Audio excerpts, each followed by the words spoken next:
इस बुलेटिन में जहां हम बात करेंगे मौत के पानी के बारे में। देश के सबसे स्वच्छ यानी कि सबसे साफ और सुंदर शहर इंदौर इस वक्त चीख रहा है। इंदौर शहर के लोग कहा रहे हैं, साफ शहर के पानी के अंदर जहर आ गया है, पीने का पानी जहरीला हो गया है और दूषित पानी पीने से इंदौर के भागीरथपुरा कॉलोनी के 14 लोगों ने अपनी जान गंवा दी। 1500 से ज्यादा लोग इन्फेक्टेड हैं। 192 लोग जहरीला पानी पीने के बाद जिंदगी के लिए मौत से अस्पताल में जूझ रहे हैं। देश के सबसे साफ शहर को लेकर ये जानकारी निकलकर सामने आई। इंदौर के इस हादसे से पूरा देश स्तब्ध है। छोटे छोटे बच्चे, बड़े बुजुर्ग और कई लोगों को मौत ने लीन लिया है। और ये जानकारियां जिस तरीके से निकलकर सामने आई, ये तस्वीरें जो निकलकर सामने आई है, ये हर किसी को हैरान कर रही हैं, हर किसी को परेशान कर रही हैं कि देश के सबसे साफ, स्वच्छ, सुंदर शहर का अगर ये हाल है, वहां पर अगर दूषित पानी पीने की वजह से 12 लोगों की जान चली गई है और करीब करीब 200 लोग जो हैं वो जिंदगी और मौत की लड़ाई अस्पताल में लड़ रहे हैं और 1500 लोग इन्फेक्टेड हैं, तो दूसरे शहरों का क्या होगा? उन गांवों का, उन कस्बों का क्या होगा जहां पर आज तक पाइपलाइन से पानी ही नहीं पहुंच पाया, जहां पर आज तक स्वच्छ जल लोगों के लिए एक बड़े सपने के बराबर है।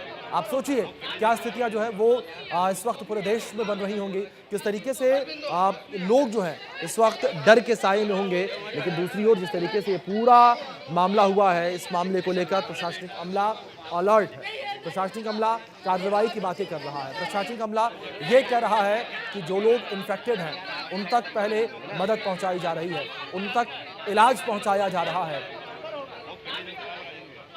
इस बीच एक बड़ी खबर निकलकर सामने आ रही है, उसका रुख कर लेते हैं। बड़ी और अहम जानकारी है, इंदौर में गंदा पानी पीने से अब तक 14 लोगों की मौत हो गई है। मौत का आंकड़ा बढ़ गया। दूषित पानी से 198 लोग बीमार, अस्पताल में भर्ती।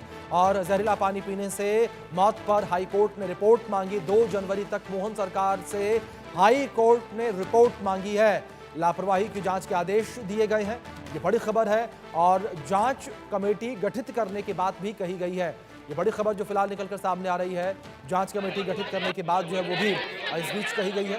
ये बड़ी खबर जो फिलहाल निकलकर सामने आ रही है, जिस तरीके से इंदौर में दूषित पानी पीने की वजह से मौत हुई है, ये मौत का आंकड़ा बढ़ गया है। और अब मरने वालों का जो आंकड़ा है वो 14 पर पहुंच चुका है। और 98 लोग जो हैं वो दूषित पानी पीने की वजह से इलाजरत हैं। 1500 लोग इन्फेक्टेड बताए जा रहे हैं। ये बड़ी खबर जो फिलहाल निकलकर सामने आई है। जहरीला पानी पीने से मौत पर मध्य प्रदेश हाईकोर्ट ने रिपोर्ट मांगी है। ये बड़ी खबर जो फिलहाल सामने आ रही है। लापरवाही की जांच के लिए कमेटी गठित की गई है। इंदौर में गंदा पानी पीने से अब तक 14 लोगों की मौत की जानकारी सामने आई है। गंदा पानी पीने से 14 लोगों की जान चली गई। 198 लोग जो हैं अस्पताल में भर्ती हैं। जिंदगी और मौत के बीच वो लड़ाई लड़ रहे हैं। तो दूसरी ओर 1500 लोग इन्फेक्टेड हैं। ये बड़ी खबर जो फिलहाल निकलकर सामने आ रही है। तो जहरीला पानी पीने की वजह से 1500 लोग इन्फेक्टेड हैं। ये बड़ी खबर जो फिलहाल सामने आ रही है। 1500 लोग इन्फेक्टेड, 198 लोग जिनकी हालत गंभीर और 14 लोगों की जान चली गई है। ये बड़ी खबर निकलकर सामने आई है। जहरीला पानी पीने की वजह से 14 लोगों की जान चली गई है। ये बड़ी खबर। हाईकोर्ट ने भी पूरे मामले पर रिपोर्ट मांगी है। हाईकोर्ट भी सख्त नजर आया। 2 जनवरी तक मोहन सरकार से रिपोर्ट मांगी गई है। 192 लोग इस वक्त अस्पताल में भर्ती हैं, इलाज उनका जारी है। तो जहरीला पानी पीने की वजह से ये मौत।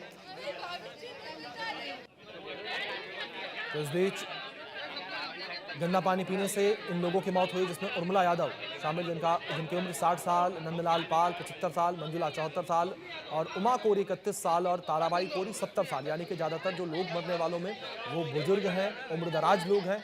उनके ऊपर गंदे पानी ने ज़्यादा हिट किया, अटैक किया।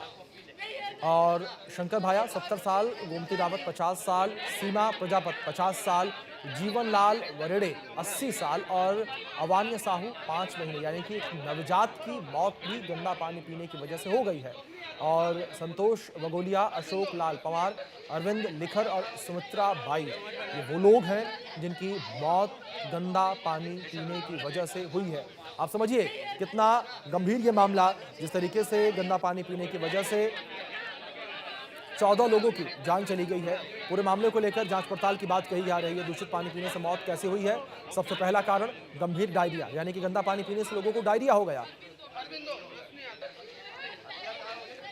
तो इस बीच हमारी सहयोगी नाज पटेल जो है वो हमारे साथ जुड़ी हैं, उनके साथ पीड़ित परिवार भी मौजूद है, उनका रुख करेंगे सीधे। नाज, अगर बात इस पूरे घटनाक्रम को लेकर करें, किस तरीके से परिवारों में नाराजगी है?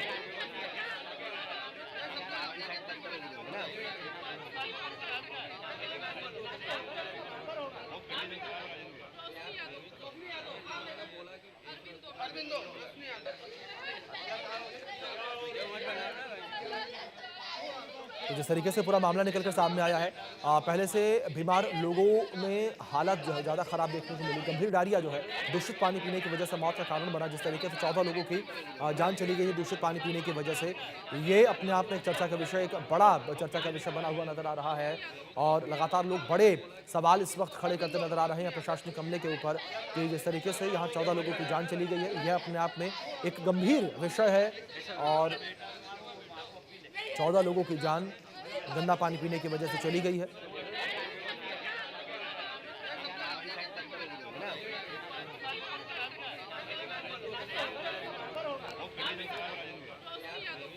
वहीं इंदौर में जहरीला पानी पीने से 14 लोगों की मौत के बाद मध्य प्रदेश के मोहन यादव सरकार के ऊपर बड़े सवाल खड़े होते हुए नजर आ रहे हैं और सवालों के कटघरे में सरकार घिरी हुई है। मध्य प्रदेश हाईकोर्ट ने कल तक इंदौर हादसे की रिपोर्ट मांगी, तो वहीं इधर खुद सीएम मोहन यादव एक्शन में आए। इंदौर के एमजीएम मेडिकल कॉलेज से सीएम मोहन यादव ने हाई लेवल मीटिंग बुलाई। इंदौर के सारे सीनियर नेता पहुंचे और इस हादसे पर एक्शन की तैयारी की गई है। विधायक से लेकर महापौर, पार्षद से लेकर अधिकारी, हर कोई जो है वो इस मीटिंग में बुलाया गया है। हाई लेवल मीटिंग का हिस्सा था, जिसके बाद सीएम मोहन यादव ने प्रेस कॉन्फ्रेंस भी की है और डैमेज कंट्रोल करने के लिए इंदौर हादसे पर कड़ी कार्रवाई का आश्वासन मीडिया के सामने देते हुए मुख्यमंत्री मोहन यादव नजर आए। और कड़ी कार्रवाई की बात यहां पर मुख्यमंत्री डॉक्टर मोहन यादव के द्वारा कही गई है, लेकिन जिस तरीके से 14 लोगों की जान चली गई है, ये अपने आप में बड़े सवाल कि आखिर इन 14 जानों का जिम्मेदार कौन है, आखिर कौन इन जिंदगियों की जिम्मेदारी लेगा, आखिर कौन जवाबदेही देगा। क्योंकि कार्रवाई के नाम पर कुछ अधिकारी सस्पेंड किए गए, कुछ बर्खास्त किए गए, लेकिन लगातार लोगों का सवाल यहां पर यही है कि आखिर इतनी बड़ी अनियमितता हुई तो हुई कैसे, किस तरीके से नर्मदा के पाइपलाइन जल में सीवर का पानी मिल गया जो कि लोगों के घरों तक पहुंचा और इसके बाद लोगों के शरीर में पहुंचा, क्योंकि लोगों ने उस पानी को यह समझ के पिया कि वो नर्मदा का अमृत पी रहे हैं, लेकिन वो जहरीला दूषित पानी पी रहे थे। 5-6 हॉस्पिटल में आज हम सब मिलकर के हर एक मरीज से मिलकर के आए और कमोबेश सबकी स्थिति करीब करीब स्टेबल है और हॉस्पिटल में उनके उपचार की व्यवस्था ठीक तरह से की जा रही है। ये बात सही है कि प्रारंभिक रूप से जो इस संबंध में लापरवाही हुई थी, तो जो कार्रवाई हुई वो सबकी जानकारी में है।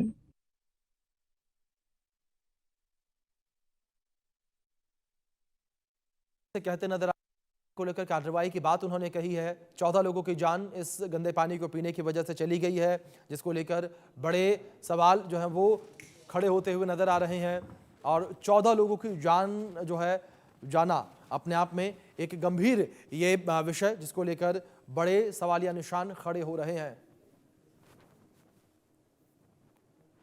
तो गंदा पानी पीने की वजह से 14 लोगों की जान चली गई है, जिसके 8 लोग जिम्मेदार हैं। ग्राफिक्स के माध्यम से कुछ जानकारी आप तक पहुंचाते हैं और ये वो लोग जिनकी मौत हुई है: उर्मिला यादव, नंदलाल पाल, उमा कोरी, मंजुला, ताराबाई कोरी, जिनकी उम्र 70 साल थी। तो इस तरीके से ज़्यादातर लोग जिनकी मौत हुई है वो उम्र दराज बताए जा रहे हैं, यानी कि जिनकी उम्र ज़्यादा थी उनके ऊपर गंदे पानी ने ज़्यादा अटैक किया और 14 लोगों की जान चली गई, जिसमें एक 5 महीने का नवजात भी था, जिसने गंदा पानी पिया। गंदा पानी पीने की वजह से नवजात की मौत हो गई और ऐसे में प्रशासन के ऊपर बड़े सवाल खड़े होते नजर आ रहे हैं। आरोप को लेकर बात करें, गंदे पानी की शिकायतों को अनदेखा जो है वो किया गया, ये वो बड़े आरोप जो है इस वक्त लगते हुए नजर आ रहे हैं। साथ ही साथ गंदे पानी की शिकायतों को अनदेखा करना, पाइपलाइन के टेंडर प्रक्रिया पर नजर नहीं रखी गई, ये भी एक बड़ी अनियमितता है। एक बड़ा आरोप जो है वो लगा है, जिस तरीके से टेंडर प्रक्रिया पर नजर नहीं रखी गई है। अगस्त में टेंडर हुए थे, उन्हें रोक कर रखा गया। आप सोचिए, अगस्त के बाद सितंबर, अक्टूबर, नवंबर, दिसंबर, और शिकायतों की अनदेखी जो है वो यहां पर की गई है।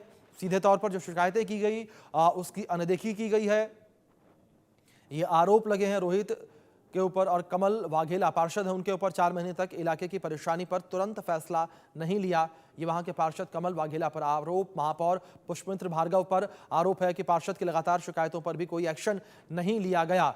तो कुछ इस तरीके से यह आरोप लगते नजर आ रहे हैं। बबलू शर्मा, जल कार्य प्रभारी, लगातार पीने का गंदा पानी सप्लाई होने के बावजूद कोई भी ध्यान नहीं दिया गया, ये आरोप जो है वो लगे हैं। इसके बाद प्रभारी को लेकर बात करें, संजीव, गंदे पानी की शिकायतों पर कोई भी कार्रवाई नहीं की गई, ये आरोप लगा है प्रभारी संजीव पर। ये वो 8 जिम्मेदार हैं जिनके ऊपर ये आरोप लगे हैं, जिनकी गलती मानी जा रही है। अब लीकेज खोजने के लिए निकल पड़े हैं संजीव श्रीवास्तव, जो प्रभारी हैं, उनके ऊपर ये बड़े आरोप लगे हैं। आप समझिए किस तरीके से यहां पर लगातार ये पूरा मामला देखने को मिला और लगातार यहां पर गंदे पानी की शिकायतें जो है वो सामने आ रही थी, लेकिन उसके बावजूद भी इस पर कोई एक्शन नहीं लिया गया। इंदौर में जहरीला पानी पीने से 14 लोगों की मौत के बाद सपा और AIMIM और कांग्रेस ने बीजेपी और मध्य प्रदेश सरकार पर निशाना साधना शुरू कर दिया। और क्या कुछ कहा इस दौरान, सुनिए। बहुत दुख की बात है कि जब विकसित भारत का सपना बीजेपी दिखा रही हो और कई बार हम लोगों को सुनने को मिला है कि देश के कुछ शहर हैं जो सफाई में या सफाई से जुड़े हुए कई प्राइज वो पाए हैं। ये शहर तो वो है इंदौर, जहां पर कई बार अवार्ड मिला है वहां की म्युनिसिपल कॉरपोरेशन को। और अगर वहां के शहर को अवार्ड मिलता रहा है और वहां ड्रिंकिंग वाटर की ये स्थिति हो कि जिन्होंने पिया उसकी जान चली गई हो और कई लोग बीमार हैं, और जब इससे सवाल भारतीय जनता पार्टी से किया गया तो भारतीय जनता पार्टी के लोग जवाब न दे करके किस तरह का व्यवहार कर रहे हैं आप कल्पना नहीं कर सकते हैं। ये वही लोग हैं जिन्होंने कहा था कि मां गंगा को साफ करेंगे। आज अगर मां गंगा का पानी पी लें आप तो आप खुद बीमार हो जाएंगे। 8 लोगों की मौत हुई है पानी के प्रदूषण की वजह से इंदौर में, उसको लेकर क्या कहें? तो अब इन लोगों को खाली बुलडोज़र की फिक्र है, खाली बुलडोज़र से घर तोड़ना चाहते हैं। किसी मुसलमान पे इल्ज़ाम लगा तो उसको लाकर पीटते और घर तोड़ देते। तो ये इनकी गवर्नमेंट ऐसे ही है कि ये लोग बेसिक एमिनिटीज़ जो है जिसको इंसान को ज़रूरत पड़ती है, साफ़ पीने का पानी मुहैया नहीं कर सकते हैं लोग। अरे आपकी हत्यारी सरकार है जिसने अभी 25 बच्चों की को सिरप में हत्या कर दी। आपकी हत्यारी सरकार ने एम्बाई में चूहों से बच्चों को नुचवा दिया और अभी ये 13 लोगों की मौत जहर दे के, पानी में जहर दे के कर दी।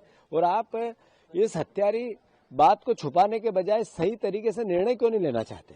आपका मंत्री पत्रकार जब सवाल करता है तो उनको गालियां देता है। उस मंत्री को हटाना चाहिए, नहीं हटाना चाहिए? उनका इस्तीफा लेना चाहिए, नहीं लेना चाहिए? अरे रीढ़ की हड्डी कहाँ गई आपकी मुख्यमंत्री जी? आप क्यों नहीं पनिशमेंट देना चाहते उन अधिकारियों को जिनके कारण उन पर मुकदमा दर्ज करो, हत्या, गैर इरादतन हत्या का मुकदमा दर्ज करो। महापौर इंदौर पे गैर इरादतन हत्या, किसी की तो जवाबदेही दो, क्यों नहीं देना चाहते आप? और सबसे बड़ी बात है, आप प्रभारी मंत्री हो इंदौर के, आप एक स्वतंत्र प्रभारी मंत्री दो जो छोटी छोटी चीजों पे ध्यान दे। अपने पास कब्जा क्यों रखना चाहते हो? तो ये लगातार भारतीय जनता पार्टी की हठधर्मिता, अहंकार के कारण ये मौतें हो रही है। अगर बात दूषित पानी को लेकर करें, इस पूरे मामले को लेकर अब सियासत जो है वो तेज हो गई है। कांग्रेस ने इंदौर नगर निगम के विरोध में शहर में पोस्टर लगाए हैं और पोस्टर में नगर निगम को यमराज बताया गया। कांग्रेस के आरोप है कि दूषित पानी से लोगों की जान जा रही है, लेकिन दोषियों के खिलाफ अब तक ठोस कार्रवाई नहीं हुई है। कांग्रेस पूरे मामले को लेकर हमलावर है। सरकार पर लगातार सवालिया निशान कांग्रेस के द्वारा खड़े किए जा रहे हैं। और अभी आपने सुना जीतू पटवारी कांग्रेस प्रदेश अध्यक्ष किस तरीके से उनका बयान निकलकर सामने आया, किस तरीके से वो सरकार को घेरते हुए नजर आ रहे थे, सरकार के ऊपर बड़े सवालिया निशान खड़े करते नजर आ रहे थे कि आखिर अब तक इस पूरे मामले में कोई कठोर कार्रवाई क्यों नहीं की गई है। और उन्होंने जिक्र किया कैलाश विजयवर्गीय का, जिस तरीके से एक पत्रकार के द्वारा जब उनसे सवाल पूछा गया तो कैलाश विजयवर्गीय बिफर गए। पूरे मामले को लेकर लगातार जो है सियासत अब तेज होती नजर आ रही है और सपा प्रमुख अखिलेश यादव ने भी इस पूरे मुद्दे को उठाया। इस पूरे मुद्दे के साथ ही उन्होंने भारतीय जनता पार्टी पर हमला बोला। दूसरी ओर असदुद्दीन ओवैसी को लेकर बात करें तो उन्होंने भी सरकार के ऊपर जो है गंभीर सवाल खड़े किए हैं और जो प्रशासनिक व्यवस्था है उस व्यवस्था के ऊपर एक बड़े सवाल खड़े किए, एक गंभीर सवाल खड़े किए कि आखिर जब दूषित पानी लोगों तक पहुंच रहा था तो जो प्रशासनिक अमला है, जो जिम्मेदार अधिकारी हैं, जो जिम्मेदार लोग हैं, वो आखिर कहां थे।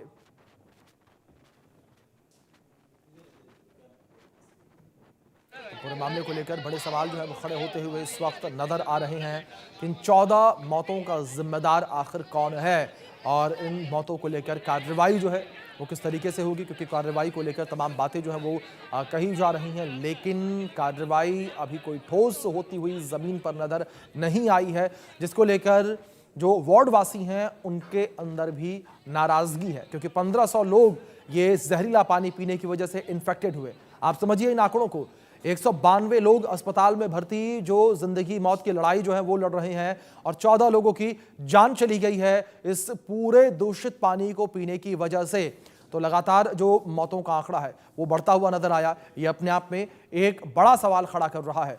गुरुवार सुबह मोहन सरकार में मंत्री कैलाश विजयवर्गीय भागीरथपुरा इलाके में पहुंचे। इस दौरान 7 मृतकों के परिवारों को 2-2 लाख रुपए के चेक दिए गए और परिजन ने मंत्री की मौजूदगी में नाराजगी जताते हुए कहा, हमें आपका चेक नहीं चाहिए। ये लगभग 1400-1500 लोग प्रभावित हुए थे, जिसमें से 198 हॉस्पिटलाइज हैं। अभी 2 लोगों को और भेजा तो लगभग 200 लोग हॉस्पिटलाइज होंगे। कुछ डिस्चार्ज भी हुए हैं। अभी 15-16 तो एग्जैक्ट नंबर तो मेरे पास नहीं है, पर हाँ 200 लोग भर्ती हुए थे, उसमें से जो स्वस्थ होते जा रहे हैं वो डिस्चार्ज होते जा रहे हैं। पूरा अमला लगा हुआ है यहाँ, स्वास्थ्य विभाग का, प्रशासन का, नगर निगम का, और जो छोटी से छोटी समस्या है उनके निराकरण की कोशिश की जा रही है। जो मंत्री कैलाश विजयवर्गीय, उन्हें आपने सुना किस तरीके से उनका बयान सामने आया और ये पूरा हादसा होने के बाद, ये पूरा वाकया होने के बाद मंत्री कैलाश विजयवर्गीय जो है वो लगातार चर्चाओं में बने हुए हैं। उनसे सवाल किए जा रहे हैं और एक पत्रकार के द्वारा सवाल किए जाने पर उनका भड़कने का जो मामला है वो भी अब चर्चा का विषय बना हुआ है, जिसे कांग्रेस जो है वो जोरों शोरों से उठाती नजर आ रही है। और उसी को लेकर कांग्रेस जो है वो मध्य प्रदेश सरकार पर, मोहन सरकार पर बड़े सवाल खड़े कर रही है। और इस बीच हमारी सहयोगी इंदौर से नाज पटेल जुड़ी हैं, उनका रुख करेंगे इन्फॉर्मेशन के लिए। नाज, अगर इंदौर के इस पूरे वाकये को लेकर बात करें, दूषित पानी के मामले को लेकर बात करें, मौतों का आंकड़ा बढ़ रहा है और लोगों के बीच आक्रोश भी बढ़ता जा रहा है। जी अभिषेक, आपने बिल्कुल ठीक कहा कि लोगों के बीच में आक्रोश जो है अब वो काफी देखने को मिल रहा है। और इस वक्त हम मौजूद है भागीरथपुरा क्षेत्र में, जहां पर यादव परिवार की ने अपनी सबसे परिवार की जो बड़ी सदस्य है उर्मिला यादव जी, उनको खोया है। हमारे साथ उनके परिजन है, उनसे बात करते हैं। उनके बेटे हैं हमारे साथ, उनका क्या कहना है इस पूरे मामले को लेकर। भैया, आपने आपकी माता को खोया है, क्या कहेंगे आप? हम हमारी माता को खो चुके हैं, परंतु हम हमारे जो भागीरथपुरा का एक घर का परिवार है, उनको नहीं खोना चाहते हैं। हमारे साथ में जो हादसा हुआ है वो किसी के साथ में नहीं हुआ। प्रशासन से यही उम्मीद करते हैं कि सबका उचित इलाज मिला जाए सभी को। जिस तरह से शिकायतें मिल रही थी बार बार उसकी, तो आप लोग ने कुछ बोला था कहीं पे शिकायत का? शिकायत तो हमने लोग कई जगह करी है, शिकायत का निराकरण नहीं हुआ है। बार बार 1-1.5 महीने से चल रही थी, बोला हो जाएगा आपका काम हो जाएगा, बस आश्वासन ही मिलता रहा। कितने दिन भर्ती रही है आपकी माताजी अस्पताल में? सिर्फ हमारी माताजी एक दिन भर्ती रही है, दूसरे दिन डेथ हो गई है। 22 घंटे में तो उनकी डेथ हो गई है। अच्छे वाली थी, हमारे यहाँ से गई थी क्या, और अच्छे वाले में ही उनकी डेथ हो गई है इस पानी के, दूषित पानी से पीने से। जी भैया, अभी क्या लग रहा है आपको, किस तरह के हालात है? अभी कुछ संभले हालात? अभी बिल्कुल हालात संभले नहीं है, डर से बदतर हो गए हैं हालात तो यहाँ पे। वो उसको छुट्टी करा के लेकर आए हम, और चाचा नेहरू में भर्ती था। और कल से मेरे देवर को भी तकलीफ हुई, देवरानी को भी तकलीफ हुई, मेरे मिस्टर को भी तकलीफ हुई। उन्होंने तो टैबलेट ले ली मेरे बिस्तर को, तो उनको ज्यादा तकलीफ नहीं होने के कारण। लेकिन कल रात को 2:30 बजे से मुझे भी लूज मोशन और सुबह मॉर्निंग से मुझे वोमिटिंग होना चालू हो गई। जी, अभी आपने भी ट्रीटमेंट लिया है? मैंने भी ट्रीप लगाए, ट्रीप लगी है मेरे को। घर पे मेरी मेडिकल फील्ड से मेरी सिस्टर है बड़ी, वो मेडिकल फील्ड की है, तो उन्होंने मेरा ट्रीटमेंट घर पे ही कर दिया, तो मुझे जल्दी कवर हो गया। दीदी, ये भी देखने में आ रहा है कि क्षेत्र में मासूम बच्चों की भी मौत हो रही है, लेकिन जो जिम्मेदार है वो अभी भी मौन है। अभी तो सरकार को सोचना चाहिए ना, इतनी जनता, जो बच्चे जा रहे हैं, बुजुर्ग लोग जा रहे हैं, तो थोड़ा अब जागरूक हो जाना चाहिए कि भाई क्यों ऐसा हो रहा है, उसका निराकरण निकाल देना चाहिए। जो मुआवजा राशि जो दी जा रही है, आपको लगता है कि जिनको आपने खोया उसके लिए सफिशिएंट है राशि? ऐसा है, हमारा सदस्य अनमोल था हमारे लिए, तो वो मुआवजे को हम ये नहीं कहेंगे कि हाँ हमको उनकी भरपाई कर सकता है, लेकिन हमारे लिए तो वो अनमोल थे ना। आज हमारे साथ रहते थे तो हमें कई प्रकार के फायदे रहते थे, हर गलतियों के लिए, हर चीजों के लिए हमको उनका सहयोग रहता था। आज वो हमारे बीच नहीं रहे तो हम किसके पास जाएंगे? क्या मुआवजे से हम उनको खरीद के ला सकते हैं या हम उन्हें जीवित कर सकते हैं? नहीं कर सकते ना। जी दीदी, अभी भी क्षेत्र में इस तरह का पानी आ रहा है, तो फिर किस तरह से आप सावधानी वगैरह बरत रहे हैं, क्योंकि इतना बड़ा क्षेत्र भागीरथ पूरा? तो अभी तो हम फिलहाल बोरिंग का पानी यूज कर रहे हैं। बोरिंग का पानी यूज कर रहे हैं, वो साफ है अभी? अब उसको अभी तो साफ ही है, एक तरीके से दिख रहा है, क्योंकि जमीन से निकल के आ रहा है डायरेक्ट पानी वो। जी। बाकी हम बोरिंग का पानी यूज कर रहे हैं। हमने नर्मदा का, जब से ये तकलीफ चालू है हमारी सासू माँ की तबीयत खराब है ना, हमने पानी वो नर्मदा का पीना बनता है। दीदी, आपको क्या लग रहा है कि पूरे क्षेत्र में जितने भी घर है, करीब करीब सभी बीमारी होंगी? करीब अधिकतर घरों में यही चल रहा है। अधिकतर घरों में? मैं तो सरकार से ये मांग करूंगी कि सभी के जितने लोग परिवार के सदस्य बीमार हुए या जिन्होंने खोया है, उन्हें उचित व्यवस्था दी जाए, यही कहूंगी मैं। तो अभिषेक, हमने इन परिजनों से बात करी, काफी गमगीन भी उनका यही कहना है कि सरकार को इसका और ध्यान देना चाहिए, गरीबों को बेहतर से बेहतर सुविधा यहाँ पर मिलना चाहिए, जो कि वादे किए जाते हैं वो पूरे नहीं होते हैं। भागीरथपुरा क्षेत्र में करीब करीब हर घर में अब इसी तरह के हालात है कि हर कोई यहाँ पर बीमार नजर आ रहा है। अभिषेक नाज, दूसरी ओर अगर हम मुआवजे को लेकर बात करें, कुछ जानकारियां ये भी निकलकर सामने आई थी कि लोगों में इतनी ज्यादा नाराजगी देखने को मिली कि लोगों ने मुआवजे का जो चेक है वो मंत्री कैलाश विजयवर्गीय को वापस लौटा दिया। सुबह कैलाश विजयवर्गीय इसी क्षेत्र में दौरे पर आए थे और इसी परिवार के यहाँ से मिलने के लिए आए थे। जब मुआवजा राशि देने यहाँ पर उन्होंने प्रयास किया तो परिजनों ने यहाँ पर फिलहाल मना कर दिया था कि उन्हें चेक नहीं चाहिए, क्योंकि उन्होंने अपने परिवार के जो सदस्य थी उर्मिला यादव जी, वो काफी अनमोल थी, तो इसके सामने ये जो मुआवजा का चेक है, जो राशि है, उनके लिए कोई मतलब नहीं है। अगर देना ही है तो इस क्षेत्रवासियों को यहाँ पर बेहतर सुविधा दी जाए। जी नाज, दूसरी ओर अगर मुआवजे को लेकर बात करें तो एक तरफ ये भी विवाद उठता नजर आया कि मृतकों के परिजनों को 1-1 करोड़ रुपए का मुआवजा दिया जाए, ऐसी मांगे भी उठी। जी नहीं, ऐसे तो नहीं था, पूछ भी लेते हैं दीदी कि ऐसी भी क्षेत्र में मांग उठी कि जो मृतक और भी जो भी है उनके परिजनों को कम से कम 1-1 करोड़ रुपए मिलना चाहिए, ये कहीं मांग करी? ये तो मेरे को जानकारी नहीं है कि कोई मांग कर रहा है, और हम तो ये मांग नहीं कर रहे हैं। हम तो सिर्फ ये चाहेंगे कि आप अगर मेरे देवर को अगर कोई छोटी मोटी भी नौकरी अच्छी मिल सकती है जिससे उसका जीवन यापन हो सके, वो हमारे ससुर की सेवा कर सके।